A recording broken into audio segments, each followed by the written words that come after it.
Continuando então, agora falar um pouquinho sobre energia, dentro dessa ideia de princípios de conservação.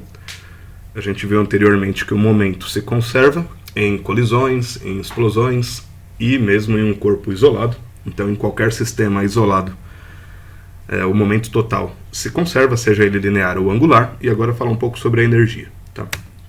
Primeiramente, lembrando que lá no outro vídeo eu comentei que a energia se conserva no tempo, né? Enquanto que o momento se conserva no espaço, devido à característica do espaço. E a energia se conserva devido à característica do tempo.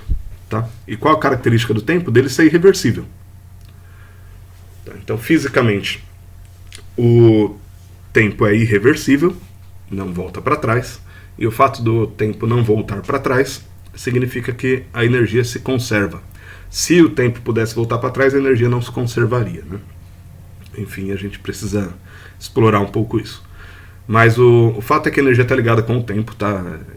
Depois, lá para Física 2, a gente vai explorar melhor algumas questões.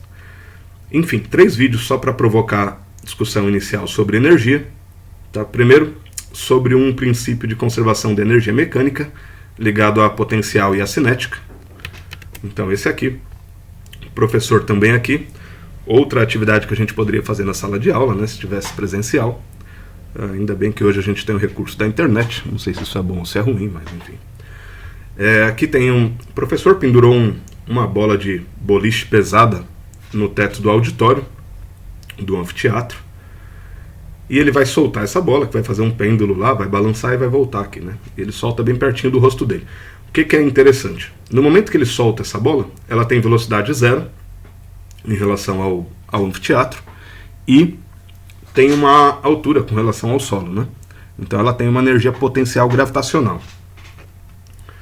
Quando ele solta, ela vai perdendo altura, vai caindo, só que vai ganhando energia cinética de velocidade, porque a energia total se conserva.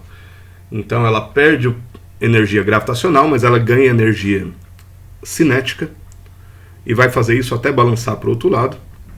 Depois vai repetir o movimento e voltar aqui. Repare que ele vai soltar ela bem pertinho do queixo. Na volta, vou tentar pausar o vídeo aqui como que ela volta, né? Enfim. Então ele solta, balança lá, bonitinho. Tá, não consegui. Tá, ela volta até aqui. Então repara. Ele soltou bem pertinho do queixo, claro que aqui ele está até encolhido para trás, né? Mas essa bola aqui eu não sei se são 15 libras ou 15 quilos, enfim. Essa bola aqui, ela não chega mais próximo do queixo, por qual motivo? Porque parte da energia foi gasta, ou vamos usar o termo mais adequado, né? Foi transformada em outra forma de energia quando a bola foi raspando no ar ao longo do percurso. Tem um atrito com o ar, tem essa corda também lá em cima, certamente tem um atrito com o nó, e aí parte da energia virou calor, tá? Parte dessa energia, quando essa bola vai raspando no ar, ela vai esquentando, ainda que seja uma variação minúscula de temperatura, parte dela vira energia térmica de atrito com o ar, tá?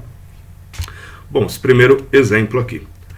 Os outros 2 exemplos de funcionamento de motores esse aqui é um motor de 2 tempos, né, geralmente usado em motos, e depois um motor de 4 tempos, ciclo Otto, geralmente usado em carro, né? O que acontece num motor? Você tem um combustível que é vaporizado aqui dentro, deixa eu aumentar aqui, enfim. Você tem um combustível que é vaporizado, injetado dentro da câmera, né?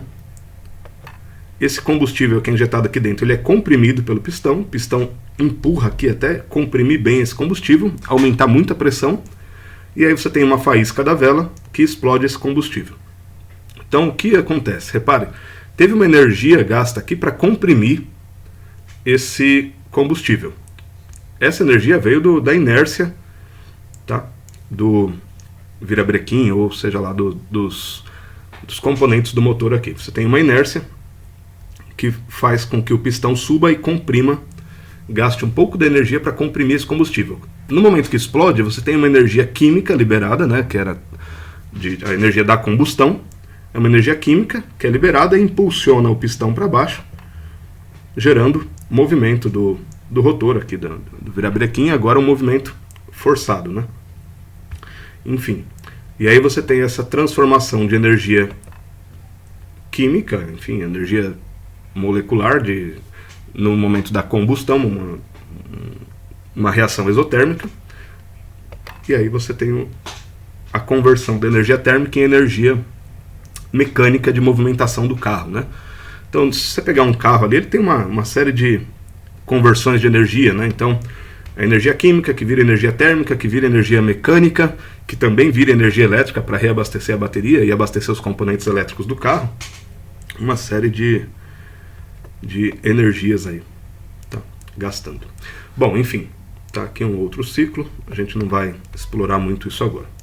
Uma coisa importante é que no momento que explode aqui, empurra o pistão para baixo, o bloco do motor, que está em volta aqui dessa câmara, aquece, né?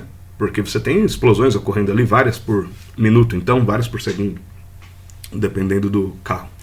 Então você tem um aquecimento do bloco. A energia térmica, ela nunca consegue ser convertida 100% em energia mecânica. Não existe isso. Isso é uma das leis físicas que a gente vai estudar em Física 2, que é a segunda e a terceira lei da termodinâmica, princípio da entropia. Sempre que há alguma conversão de energia térmica em energia mecânica, vai haver perda dessa energia. Perda para o ambiente, porque acaba aquecendo o ambiente, né? Aquece o que está em volta. Não há como bloquear esse processo. Tá? Então, se você pega um sistema fechado, a energia vai se conservar, mas se for um sistema aberto, vai perder energia térmica para o ambiente na forma de aumento de entropia. É assunto mais para frente para a gente. Tá? Bom, então deu para ter só uma provocação aqui sobre formas de energia que a gente tem por aí. No caso da energia mecânica, que vai ser o exemplo que a gente vai usar nessa aula, né? Não vai dar para explorar outras energias. Vocês têm lá, por exemplo, dentro do bloco energia mecânica, energia de movimento, você tem energia cinética, que é em função da velocidade, energia potencial gravitacional, que é em função da atração gravitacional e da distância entre os corpos, que no caso aqui estou usando a altura, né? E você tem energia potencial elástica, que tem a ver com alongamento ou compressão de materiais elásticos. Quase todos os materiais são elásticos, né? E uns são mais, outros são menos. Quanto mais você comprime ou distende um material elástico, mais energia ele acumula ali. E é claro que, para eu fornecer velocidade para um corpo, para um corpo adquirir velocidade, alguém precisa gastar energia, transformar energia para fornecer aumento de velocidade para um corpo. Se eu quero aumentar a altitude de um corpo, né, a distância com relação à Terra, alguém precisa gastar energia para fazer esse corpo ganhar essa energia gravitacional. Se eu quero esticar um elástico ou comprimir uma mola, enfim, alguém também precisa gastar energia, que algum sistema precisa gastar energia. O fato é que não dá para criar energia, nem destruir energia. Tá? Energia transformada de uma para outra. Então, nesse exemplo que a gente vai usar, a energia mecânica é a soma da parte cinética, da parte gravitacional e da parte elástica que um corpo pode ter. Energia dada em joules no sistema internacional, que significa quilograma metro quadrado por segundo quadrado. Então, em sistemas puramente mecânicos, ou seja, que não envolvem reações térmicas, reações químicas, reações elétricas, enfim, há uma conservação da energia mecânica.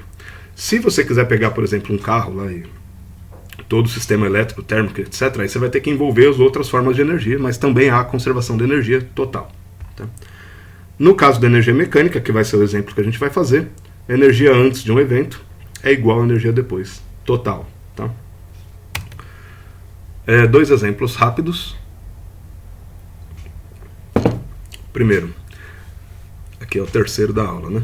Teve 2 sobre momento. Imagine que você deixa cair, abandonado, ou seja, velocidade inicial 0, igual o professor soltou o pêndulo lá. Imagine que você deixa cair um objeto de massa m e de uma altura, né, tá escrito errado aqui, de uma altura de 51 metros. Determine a velocidade desse objeto ao tocar o solo.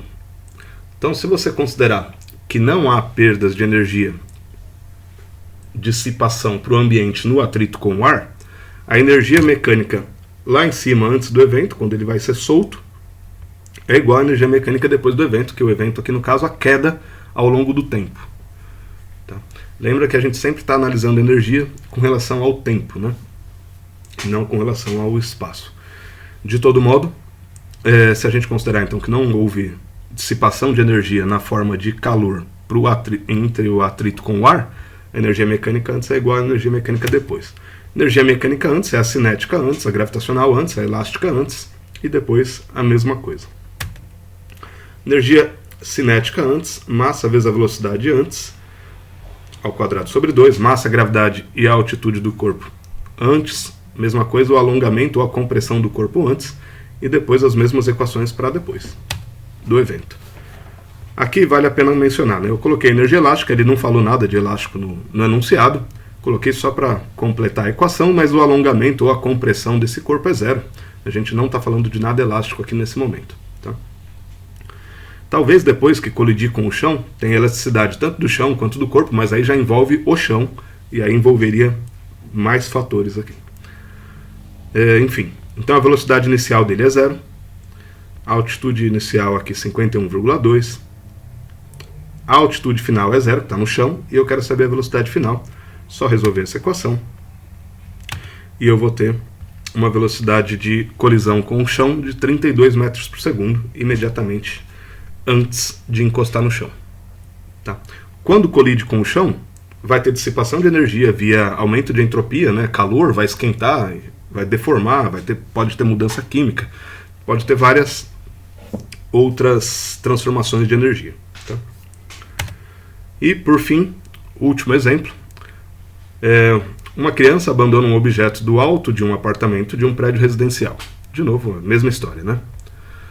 De novo, não dá pra gente explorar aqui nesse curso, a ideia é pegar grandes temas da física, então a gente só vai ficar nesses exemplos de energia básicos. Uma criança abandona um objeto do alto de um apartamento de um prédio residencial.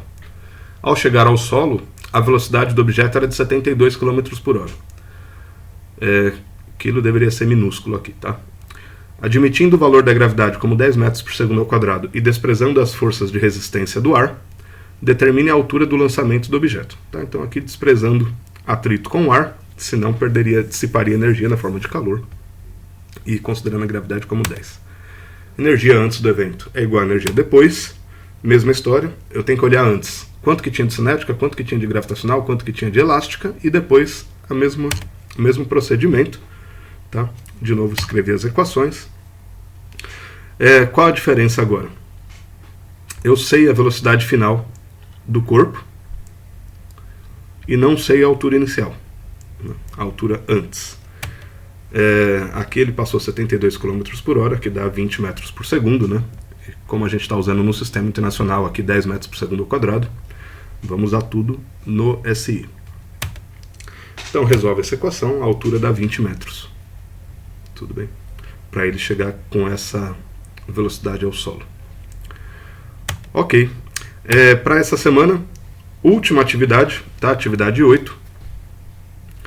Resolver lá 4 questões disponíveis lá no Moodle. Lembrando que na próxima semana a gente vai ter uma prova com o conteúdo desse bimestre remoto, tá? A gente não vai explorar o conteúdo lá da parte presencial, porque aquilo ficou para a história. Tudo bem? Então, prova semana que vem. Lembrando, para quem se esqueceu, cada atividade conta 1 ponto na média. Então, quem fez corretamente as 8 atividades já tem 8 pontos. Quem fez mais ou menos as 8 atividades, com um errinho aqui, outro errinho ali, deve ter lá seus 6, 7 pontos, enfim. E a prova conta 2 pontos. Tá? Então, boa semana, bons estudos para todo mundo. Até mais.